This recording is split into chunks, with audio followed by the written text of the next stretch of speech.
Person তারা। তো last দিন তখন হঠাৎ করে সেখানে মনোজ মিত্র আসে। মনোজ মিত্র এসে তখন আমার ওই সমস্ত কাজকর্মগুলো দেখে আর কি।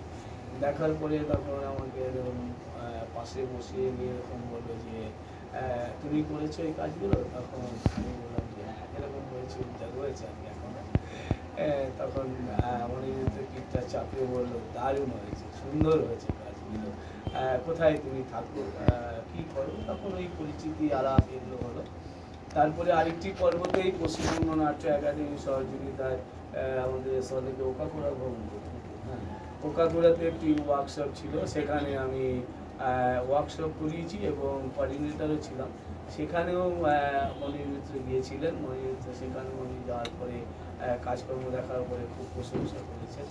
এবং এই যে মানে প্রশংসাটা শুধু কাজ করেছি বলে সেই প্রশংসাটা করেছেন, মানে এত সরলভাবে, এত মানে একটা বড় মাপের মানুষ যে মনোজ মিত্র, পশ্চিম বাংলার একটা অন্যতম ডিরেক্টর, রাইটার, অ্যাক্টার এবং অভিনেতা এবং বড় মাপের মানুষ, মানে আমাদের মতন শিল্পীদের মানে আর্টিস্টদের তার পাশে বসে যে এইভাবে সরল সিধাভাবে নিজেকে মানে আমাদেরকে আপ্যায়ন করে দেওয়াটা, এবং সকলকে নাট্য একাডেমি ওই ওয়ার্কশপে যারা ছিলেন তাদের সকলকে মানে আপ্যায়ন করে নিয়ে তাদেরকে কিভাবে তোমরা কাজ করবে, কিভাবে এগিয়ে যাবে, সব একটা মানে পরামর্শ দেওয়া, সেটা নিয়ে আলোচনা করা, এটা একটা মানে মানে একটা ভালো মানুষ হলে পরে ওরকমভাবে মানে একদম শিশু বাচ্চাদের মতন করে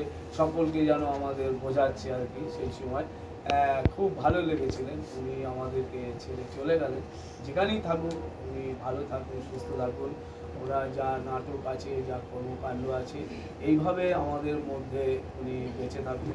এবং আগামী দিনে তোমরা যারা কাজকর্ম করবে নিশ্চয়ই মনির মিত্রর প্রচুর নাটক আছে, প্রায় 80 থেকে 100 নাটকের মতন লিখেছেন মনির মিত্র।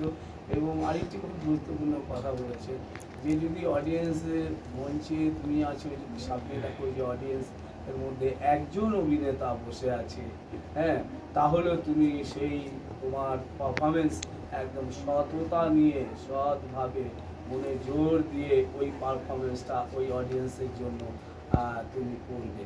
মানে এই যে এত বড় একটা কথা, আমরা যখন মঞ্চে উঠি দেখি কয়জন দর্শক হলো, দর্শক নেই, এই নেই, কিন্তু এই যে একজন অডিয়েন্স রয়েছে, ওই একজন অডিয়েন্সকে মনে রাখতে হবে যে ও মঞ্চে ভরে অডিয়েন্স বসে আছে। ফলে এই যে কথাটা বলছেন একটা মনের বিশ্বাস থেকে, মানে সে মনের জোর থেকে যে আমাদেরকে সাহস জুগিয়ে গেলেন, সেখানে চিরকাল মনির মিত্র হৃদয়ের মধ্যে থাকবে আমাদের। এবং আবারও বলছি, যেখানে থাকুক সুস্থ থাকুক, ভালো থাকুক, এই বলে আমার। আপনি মনে হয় আজকে আয়োজক দলের একজন? হ্যাঁ হ্যাঁ, এই শিশু দলকে নিয়ে যদি করেন তাহলে একটু আমাকে বলবেন। আমি তাপসবাবুর ইজেডসিসির অনুষ্ঠানে ছিলাম এবং আন্তর্জাতিক যে অনুষ্ঠানটা করেছে সেটাও তো ছিলাম। এরকম যদি শিশুদের নিয়ে কাজ হয় তাহলে আমাকে বলবেন, ওনার দিয়েই বলবেন। নিশ্চয়ই নিশ্চয়ই আমরা সকলকে জানাবো। এবং কিন্তু আমার নাচের দল, আমার কিন্তু নাচের দলের মধ্যে একটা তো পারফরম্যান্স, একটা মেসেজ তো দেবেন, সেটাই আমাদের আমাদের যারা আমরা শিল্পী, যারা অভিনেতা, যারা রাইটার, যারা ডিরেক্টিভিটি বা একটা কিছু লেখি, সেই কল্পনা থেকে লেখাটা যখন আসে আমরা একটা সোশ্যাল মেসেজ দেওয়ার চেষ্টা করি, তাই না? ফলে সেই মেসেজটা প্রত্যেকটা নাটকের মধ্যে এবং প্রত্যেকটা লেখার মধ্যেই থাকে আর কি। আপনি নিশ্চিন্ত থাকুন, আমাদের ভূমিকা, ফলে আমরা সকলেই থাকবো। আরও নতুন নতুন মানুষ আমাদের মধ্যে থাকবেন এবং খড়দা কিশোর নাট্য সংস্থার আমাদের কর্ণধার মোহন মাহাতো, উনিও এসেছেন। উনিও বাচ্চাদের নিয়ে কাজ করেন এবং বড়দের নিয়ে কাজ করেন, কিন্তু একটা অন্য কাজে ব্যস্ত ছিল, বলেছিল একটু দেরি হবে আর কি, তাও চলে আসলো। শেষ পর্যায়ে আর কি আলোচনাটা শেষ করলাম, এরপরে আমরা নাটকে ফিরে যাই। মন্দার বিচার কথা বলবে, দুটো কথা বলো মনির মিত্রকে নিয়ে, দুটো কথা আসে এখানে আসে। বাড়িতেই দেখে যাব নাটকগুলো, ছোট ছোট নাটক, বেশি বড় নয়, সবাই আমরা মিলে একসাথে দেখে তারপর আমরা যাবো।